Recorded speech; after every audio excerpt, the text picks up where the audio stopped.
Cold drift ने लगभग 20 से 24 मासूम बच्चों की जान ले ली। पिछले वीडियो में हमने बात की थी इन्वेस्टिगेशन की शुरुआत की, लेकिन अब लगभग पूरी कहानी सामने आ चुकी है और सिस्टम के अंदर का सच काफी डरावना है। सब कुछ एक सिंपल कप सिरप से शुरू होता है जिसका नाम है कोल्ड ड्रिफ्ट, लेकिन जब लैब टेस्ट हुआ तो सच ने सबको हिला दिया। 48.6% डाइथिलीन ग्लाइकॉल, जो कि अलाउड लिमिट थी सिर्फ 0.1%। और सिर्फ कोल्ड ड्रिफ्ट ही नहीं, रेसिपी प्रेस्ट यार और रियल लाइफ में भी कंटामिनेशन मिला है। और शॉक ये था, कोल्ड ड्रिफ्ट सिरप प्रिस्क्राइब करने वाले डॉक्टर प्रवीण सोनी को साइड इफेक्ट्स के वार्निंग के बारे में पहले से मालूम था, फिर भी प्रिस्क्रिप्शंस चालू थे क्योंकि हर बोतल पर उसे मिलता था कमीशन।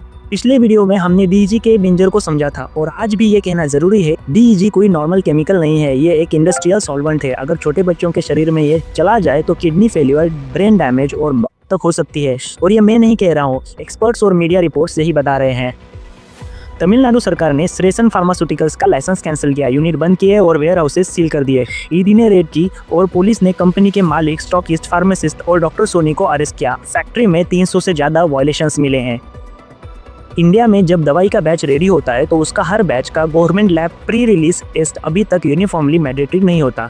मैन्युफैक्चरर्स खुद अपने प्रोडक्ट का टेस्ट करते हैं या प्राइवेट लैब में करवाते हैं। गवर्नमेंट का सिस्टम रैंडम और रिस्क बेस्ड सैंपलिंग पर काम करता है। सारे बैचेस का टेस्ट फिजिकली करना पॉसिबल नहीं होता। इसी गैप में कंटामिनेशन मार्केट तक पहुंच जाता है और कोल्ड ड्रिफ्ट ट्रेजेडी में भी डीजी कंटामिनेशन तब पकड़ा गया जब नुकसान हो चुका था।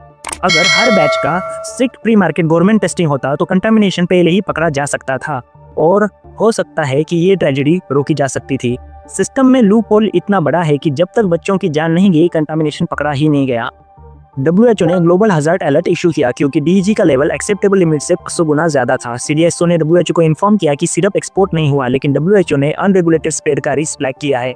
इंदौर और देवास के 2 और यूनिट्स को इंस्पेक्शन के बाद बंद किया गया। महाराष्ट्र ने सिरप मेकर्स की ऑडिट स्टार्ट की, लेकिन ड्रग इंस्पेक्टर्स की कमी की वजह से रूल्स पर अमल उतना सख्त नहीं हो पा रहा है।